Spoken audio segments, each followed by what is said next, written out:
Hi guys, எல்லாருக்கும் good afternoon. எல்லாரும் என்ன பண்ணிக்கிட்டு இருக்கீங்க? என்னக்கா காலையில் குட் மார்னிங் தானே சொல்லணும், நீ என்ன குட் ஆஃப்டர்நூன் சொல்கிறேன் அப்படின்னு சொல்லி எல்லோரும் கேட்கலாம். ஏன் குட் ஆஃப்டர்நூன் சொல்கிறேன் அப்படின்னு சொல்லி பார்த்தீங்கன்னா, எல்லோரும் குட் ஆஃப்டர்நூன் அப்படின்னு நான் சொல்கிறது உங்களுக்கு பிடிச்சிருக்கு, அதனால குட் ஆஃப்டர்நூன் அப்படி சொல்கிறேன். சரியா? இப்போ என்ன வீடியோ அப்படின்னு சொல்லி பார்த்தீங்கன்னா, நேற்று அக்கா மீன் குழம்பு சாப்பிட்றத எல்லோரும் பார்த்தீங்க, அப்படி தானே? பிடிச்சிருந்துச்சா? இருங்க, இங்கிட்ட வச்சா ஒரு மாறு இருக்குது, இங்கிட்ட வச்சுக்க. அதனால் வந்து பார்த்தீங்க அப்படின்னா, ஐயோ மண்டையை சொல்லிவிட்டேன். சரி, குட் ஆஃப்டர்நூன் சொல்கிறது பிடிச்சிருக்குங்கிறனால அதை வந்து என்னோட வேத மந்திரமாக நான் வந்து வச்சுக்கலாம் அப்படின்னு இருக்கிறேன். இது என்ன கடப்பில் சொரப்பு கிட்டுறீங்கன்னா, இந்த பாருங்கள், எல்லாருக்கும் பிடிச்ச இப்பி எப்படி இருக்குது? குழந்தை பிள்ளைங்களா எப்படி இருக்குது? இப்பி நூடுல்ஸு அத்தை கிண்டுறேன் பார்த்தீங்களா? இந்த இப்பி நூடுல்ஸு எனக்கு குற்றாலத்தில் வந்து ரொம்ப பிடிக்கும். என்னடா சுற்றி இந்த இப்பி நூடுல்ஸ் வந்து எனக்கு ரொம்ப பிடிச்சிருக்கும். நான் குற்றாலம் போனேன்னா இந்த இப்பி தான் சாப்பிடுவேன். ஆனால் இந்த கலரில் வந்து வரல. அதுக்கு என்ன மாயமோ மந்திரமோ தந்திரமோ எனக்கு தெரியாது. இப்போ வந்து நான் பாருங்க, சுத்தமாக ஆமாம் எல்லா பூசும் தான் வரும். இருங்க சத்த நேரம். ஐயோ சும்மா இருங்க சத்த. ஒரு கடுப்பாக. அதனால இப்போ என்னன்னு பார்த்தீங்கன்னா, இப்பி நிறைய பேர் கிண்டி இருப்பீங்க, வெங்காயம் என்னென்னமோ போடுறீங்க, அதெல்லாம் எனக்கு பிடிக்காது. நல்லா தண்ணி வைப்பேன், கொஞ்ச நேரம் தண்ணியை நல்லா கொதிக்க விடுவேன். 3 பாக்கெட் இப்பி போட்டிருக்கேன்னா, இப்போ இதை என்ன பண்ணுவேன், நல்ல தண்ணியே இல்லை. அங்கே பாருங்கள், சுத்தமாக தண்ணியே இல்லை, தெரியுதா? ஒரு கூட்டு தண்ணி கூட இல்லை. இப்போ இதை என்ன பண்ணுவேன் தெரியுமா? முட்டை வந்து ஒரு 2 அல்லது 3 முட்டை உடச்சி ஊற்றுவேன். இருக்கிறதே 2 முட்டை தான் இருக்குது, ரொம்ப ஊற்ற வேணாம். இது யாருக்குன்னு கேட்டிங்கன்னா, இப்போ திருப்பாவும் கோகுலையும் ஸ்கூலுக்கு அனுப்பிச்சுட போகிறேன். இப்போ போனாங்கன்னா தான் போயிட்டு நைட்டுக்குள்ளே வருவாங்க. என்னடா கரு இருக்குது, டேய் முட்டையில் கரு இருக்குடா, இங்கே வருங்கடா, கருப்பா தெரியுதா? அதனால் வந்து முட்டை குஞ்சு வர ஆரம்பிச்சிச்சு. நல்ல வேலை, இன்னும் ஒரு வாரம் வச்சுருந்தோன்னா குஞ்சு வந்துருக்கும், கோழி குஞ்சு 2 பத்தாது, இன்னொன்று போட்டுக்குவோம். ஏன்னா 2 பேர் சாப்பிடணும் கூட. நானும் ஒரு வாய் சாப்பிட வேணாமா? நான் பாவம் இல்லையா? காலங்காத்தாலே ஒரு சோத்துக்கு சத்தனை முட்டை தோசை போட்டு திட்டு போயிட்டாண்டா. காலையிலேயே முட்டையை எப்படி திங்கிறானே எனக்கு தெரிய மாட்டேங்கிறான். ஐயோ, சோத்துக்கு சத்தான்னு சொன்னால் மட்டும் கோபம் வந்துடுறா. இப்போ வந்து முட்டையை போட்டு இங்கே பாருங்க, தெரியுதா உங்களுக்கு? இந்த முட்டையை போட்டு அப்படி ஒரு கிண்டணும். என்னடா மஞ்சக்கரை உடையானா இருக்குதுடா, கொக்கால ஒளி. இங்கே பாருங்கடா, கிண்டு உடச்சிச்சா. அப்படியே போட்டு இதை தாங்க நாங்கள் போய் வரைஞ்சி சாப்பிடுவேன். ரொம்ப போட்டு கிண்டாதீங்க, அப்படியே ரொம்ப பொரியல் மாதிரி ஆகிடும். சரியா? அதனால் அப்படியே ஒரு கிண்டணும். கிண்டி ஒரு 2 நிமிஷம் அப்படியே வச்சு இதில் கொஞ்சம் இதாக வச்சு இப்படி மூடி வச்சுருங்க. அப்போ முட்டை வெந்துடும். அப்போ இது எத்தனை பேர் சாப்பிட்லான்னு பார்த்தீங்கன்னா, தாராளமாக 3 பேர் சாப்பிட்லாம். எப்போவுமே முட்டை போடாமல் தான் செய்வேன். முட்டை போடாமல் செஞ்சால் அவங்க 2 பேர்த்துக்கு மட்டும் போதும். முட்டை போட்டு செய்கிறதுனால எனக்கு ஏதோ ஒரு வாய் நான் பசி ஆத்துறதுக்காக நான் சாப்பிட்டுக்கிறேன். அடுத்து வந்து என்னமோ மட்டன் எடுத்துகிட்டு வரானா. ஐயோ, நான் ஏண்டா குற்றாலத்துலேருந்து வீட்டுக்கு வந்தோம் அப்படிங்க. பாருங்க, வீடை பார்த்தா நாரி போய் கிடக்குது. இந்த பாத்திரத்தை கழுவணும். இன்றைக்கி வந்து இந்த ஸ்லாப்பு சுத்தம் பண்ணலான்னு பார்த்தேன், இன்றைக்கி முடியாது. அதனால் நாளைக்கு சுத்தம் பண்ணணும். இதை முடித்த கையோட சாமி ஸ்லாப்பு இல்லை சாயங்காலம் கூட சுத்தம் பண்ணுவேன். இல்லைன்னா இன்றைக்கி ஒரு நாள் ரெஸ்ட்டு. நாளைக்கு சுத்தம் பண்ணிவிட்டு அதுக்கப்புறம் தான் வந்து வீடு துடைப்பேன். ஏன்னா எப்படி சுத்தம் பண்ணி குப்பை வரும். பார்த்தீங்களா? குப்பையோட வாசம் சும்மா கம்முன்னு தூக்குதா. இது 2 பேரே 2 தட்டில் போட்டு கொண்டு போய் கொடுக்கணும்.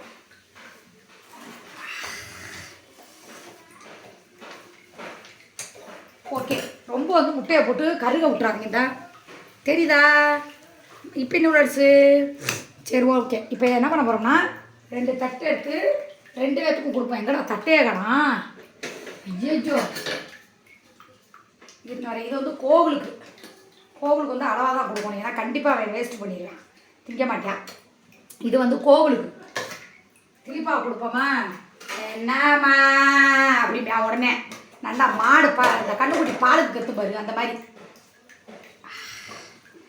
சூப்பராக இருக்குண்ணா, சூப்பராக இருக்கு.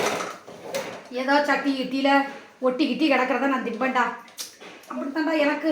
அதுக்கு மேலாம் கொடுக்க மாட்டாங்கடா. ஓகே, இது வந்து திலீப்பாக்கு. இதுவே பத்தாது. சரி, ஆளுக்கு கும்பிட்டாங்க தான். இதுக்கு 2 ஸ்போக்கு. கோவிலே இங்கோடியா கொடுத்துட்டு சாப்பிட்டுட்டு இந்த அப்படின்னு மணி 12 ஆக்கிடுவாங்க. நான் அடுத்த சோறு உடம்புக்கு ரெடி ஆகும். காலையிலே எழுந்திரிச்சு எங்கள் பெட்ரூமில் இருக்கும் பார்த்தீங்களா, அந்த ரேக்கு அந்த ரேக்கை வந்து க்ளீன் பண்ணியிருக்கேன். எல்லாத்தையும் எடுத்து மருந்து டானிக்கெல்லாம் கிடச்சி தூக்கி எல்லாத்தையும் குப்பையில் போட்டு இருந்தால் காட்டுறாங்க. வாராங்க சரிங்களா, வாங்க காட்டுறீங்க பாருங்கள். கிச்சனில் பாத்திரம் அப்படியே கிடக்குதா, கிச்சன் எதுவுமே பண்ணலை. எங்கள் பெட்ரூமில் ஒரு ரேக்கு, அந்த ரேக்கை காமிச்சா தான் உங்களுக்கு தெரியும் எவ்வளோ. இப்போ தான் உங்கள்கிட்ட குப்பை நான் சொன்னால் நீங்கள் நம்ப மாட்டேங்கிறீங்க. எவ்வளோ பெரிய சாக்கில் தெரியுமா குப்பை அள்ளி வச்சுருக்கேன். 3 நாளாக குப்பை வரல. கேட்டால் சொல்கிறது நாங்கள் தினமும் தான் வாரோம், நீங்கள் தான் ஆளே இல்லைங்கிறது. அம்பூட்டு பெரிய சாக்கில் கட்டி வச்சுருக்கீங்க பாருங்க. இந்த ரேக்கு ஒரே தூசி, ஒரே நாய் குப்பை. குப்பை தான் எல்லாத்தையும் எடுத்துட்டு இந்த பூரா கழுவி பூரா டானிக்க பட்டலாக கிடச்சி. எதுக்கு டானிக்கனே எனக்கு தெரியலை. இவன் ஒரு நல்லா குடிச்சோன்னா மண்டையை போடுற மாதிரி தான் இனிமேல் டானிக்க வாங்கி தரணும். வீடை சுற்றி இப்படி மருந்தாங்க எல்லாத்தையும் தூக்கி குப்பையில் போட்டுட்டு இந்த ஸ்டாண்டை நல்லா வெள்ளைக்கி அப்படியே வச்சுருக்கேன், நல்லா காயட்டும் அப்படின்னு சொல்லி. இப்போ இது காஞ்சோன்னே இதில் பேப்பர்லாம் எடுத்து நீட்டாக விரிச்சிட்டு அழகாக தான் பார்த்தீங்களா எப்படி இருந்துச்சு. எவ்வளோ இருந்துச்சு தெரியுமா அந்த ரேக்குக்குள்ளே. இந்த பாருங்க, வேணுங்கிறத மட்டும் வச்சுட்டு அதெல்லாம் தூக்கி வீசிட்டேன். இது ஒவ்வொரு நாளைக்கு ஒவ்வொன்று. நாளான்னைக்கு தான் எங்கள் செருப்பு ஸ்டாண்ட் பூராத்தையும் எடுத்து போட்டுட்டு நல்ல சோப்பு போட்டு நல்லா நான் விளக்குமாரை போட்டு தேய்ச்சி கழுவி நான் வந்து இது பண்ணலான் இருக்கேன். எங்கடா போனியா இல்லையாடா? பார்த்தீங்களா எவ்வளோ நேரம் ஆச்சு கூப்பிட்டு. அந்த வாஷிங் மிஷினை ஆஃப் பண்ணி விட்றா, சுற்றட்டும். எந்திரிச்சு வாடா, அந்த நூடுல்ஸ் கொண்டு வந்து கொடுறாங்க சாப்பிடட்டும். ஆஃப் பண்ணி விடு, டோரை மூடு போய் அந்த 2 எடுத்துகிட்டு வா, அவன்கிட்ட கூட சாப்பிடட்டும். அதனால் இவங்கள வச்சுக்கிட்டு என்னால் முடியலைங்க, ரொம்ப வருத்தமாக இருக்குது.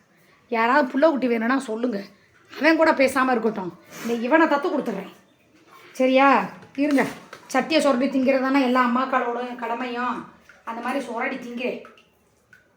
எடுத்துகிட்டு போடாடே, உடனே கொடுத்து பழக்கன்னு சாப்பிடு, நேராச்சு. எம்புட்டு பாத்திரம் இது எப்போ கழுவுறது?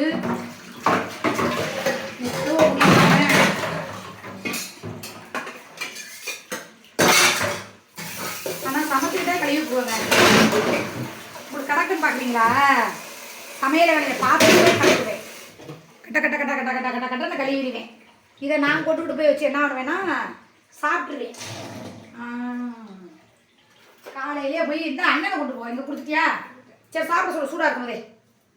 சட்டி சுடுதுடா. அவனுக்கு தெரியாது, கறி வாங்க கடையை போயிட்டியா. அவன் போன நேரம் பார்த்து நாங்கள் மேய்க்கு திட்டோம். வந்தவனே கேட்பான் பாருங்க, என்னையை விட்டுட்டு திங்கிறீங்க அப்படின்னு சொல்லி. இது என்ன காலைல சிற்றுன்றி அக்காவுக்கு பார்த்திங்களாடி பாப்பா, ஏதோ பிடுங்கிட்டேன் கொஞ்சோண்டு. இன்னும் அதுவும் பெற்ற தாயின்னு கொஞ்சம் கொடுக்க மாட்டாங்க. நான் இப்படி வேலை வாக்க வேணாம், எனக்கு டயர்ட் ஆகாது. சரிம்மா வாமா, ஆளுக்கு 2 வாய் ஊட்டி விட்றோமே கூப்பிட்றாங்களா? கூப்பிடவே மாட்டாங்கங்க. தானாக திங்கலாம். சரி சுடுது. வீடெல்லாம் கூட்டலை நேரத்தெல்லாம், அதனால மெதுவாக தான் பார்ப்பேன். சரி ஓகே, இன்றைக்கி இப்போ எப்படி கிண்டுனேன் அப்படிங்கிறத வீடியோவாக பார்த்துட்டீங்க. அந்த ரேக்கை எப்படி சுத்தம் பண்ணேன்னு பார்த்துட்டீங்க. நாளைக்கு தான் கிச்சனை சுத்தம் பண்ணுவேன். ஓகேவா? ஒரு நாள் ஒரு சுத்தம் பண்ணி உங்களுக்கு வீடியோ போடுவேன். Okay bye.